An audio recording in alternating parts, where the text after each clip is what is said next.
ঝোলের তরকারি রান্না করতে গেলে আমার এই ঝোলের টকবকানি শুনলেই কেমন যেন মনটা ভরে যায়, তখন ইচ্ছে করে গরম ভাতের সাথে খেলে ফেলি। হ্যালো এভরিওয়ান, আসসালামু আলাইকুম। ভাজি করে খেলে ভালোই লাগে। এই যে এই মাছ, এই যে এগুলো হচ্ছে পিপল পাতা, চিনেন নাকি? এগুলো কিন্তু এমনি হয়। এগুলো আমরা যখন মাছ একটু নষ্ট নষ্ট বা নষ্ট না মানে একটু নরম হয়ে যায়, তখন আমরা এই যে এই পাতা দিয়ে দিলে মাছের সাথে ভাজি করে চড়চড়ি করে খেলে অনেক ভাল লাগে। এই পাতার কিন্তু অনেক ঘ্রাণ আছে। অনেকে আবার এগুলো শাক রান্না করে খায়, আমরা এগুলো শাক রান্না করি না, আমরা এগুলো দিয়ে মাছ দিয়ে ভাজি করে খাই। আমার তোলা সেগুলো নিয়ে এসেছি, এখন এগুলো ধুয়ে কুচি করে নিব, তারপরে এগুলো মাছ দিয়ে ভাজি করে রান্না করে খাই। তো পিপল পাতা কুচি করা শেষ হয়ে গেছে, এদিকে আমি কড়াইটা বসিয়ে দিয়ে চুলার উপরে মাছগুলো দিয়ে দিচ্ছি। মাছগুলো এখন ভেঙে চড়ে একদম ঝুরঝুরে করে নিব, তারপরে এর সাথে পিপল পাতা ইউজ করে দিব। এই যে পিপল পাতা দিয়ে দিছি, এখন এগুলো দিয়ে ভালো করে নেড়ে চেড়ে মাছটা নামিয়ে নিব। এখানে কোনো পানি ইউজ করবো না, শুধু এগুলো তেলে ভেজে নিলে হবে। আর এই পিপল পাতা দিলে যে একটা গ্রান আসে, মাছে একটা অন্যরকম ফ্লেভার আসে, মাছটায় স্বাদ করে দেয় অন্যরকম।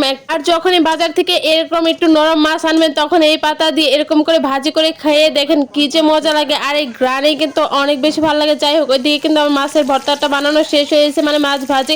এদিকে একটা ঝোলের তরকারি রান্না করব। এখানে আমি পেঁয়াজ কুচি আর কাঁচামরিচ কুচি দিয়ে প্রথমে এগুলো একটু ভেজে নেব, তারপরে এখানে কষানোর জন্য সামান্য একটু পানি, তারপরে মরিচের ফাঁকে হলুদের ফাঁকে স্বাদ মতো লবণ। আমি কিন্তু তরকারিতে এত মশলা ইউজ করি না, যা মশলা দিয়েই কিন্তু মাছের তরকারি রান্না করলে বেশি ভালো হয়। এখানে এই জিরা বাটা, আদা বাটা এইসব দিলে কিন্তু মাছের তরকারির স্বাদটা কেমন যেন হয়ে যায় একদম। তার জন্য আমি যেখানে শুধু হলুদের ফাঁকে, মরিচের ফাঁকে আর ধনিয়া গুঁড়া আর লবণ এইগুলো ইউজ করি। যাই হোক, এখানে কিন্তু আমি মাছগুলো প্রথমে কষিয়ে নিয়েছিলাম। আর টাটকা মাছ এইভাবে কষিয়ে রান্না করে খেতে ভালোই লাগে, কারণ টাটকা মাছ ভেজে খেলে কেমন যেন লাগে। টাটকা মাছ আপনি টাটকাভাবে এইভাবে কষিয়ে রান্না করে খেয়ে দেখেন, অনেক ভালো লাগে। যাই হোক, আমার মাছগুলো কষানো শেষ হয়ে গেছে। এখানে আমি তরকারির জন্য কেটে রাখছিলাম আলু, টমেটো এবং একটা বেগুন, এগুলো দিয়ে এখন এই তরকারিটা আমি ভালো করে কষিয়ে। আর টমেটো আলু কিন্তু সব তরকারিতে যায়, এগুলো কিন্তু সব তরকারিতে দিলে একটু মজাই হয় বেশি। যাই হোক, এখানে কিন্তু আমি তরকারিগুলো মশলার সাথে ভালো করে নেড়ে চেড়ে দিয়ে দিলাম। এরপর একটা ঢাকনা দিয়ে ঢেকে দিয়েছিলাম। এখন কিন্তু তরকারিটা কষানো শেষ হয়ে গেছে। এই যে দেখতেই পাচ্ছেন, তরকারিটা কিন্তু কষানো হয়ে গেছে। তরকারি এখানে অর্ধেক মরে গেছে, তার অর্ধেক সিদ্ধ হওয়ার বাকি রয়েছে। এখানে আমি যতটুকু ঝোল দিব ততটুকু পানি দিয়ে দিলাম। এখন আমি এখানে আবার ঢাকনা দিয়ে ঢেকে এই ঝোলটা একটু জাল করে নিলাম।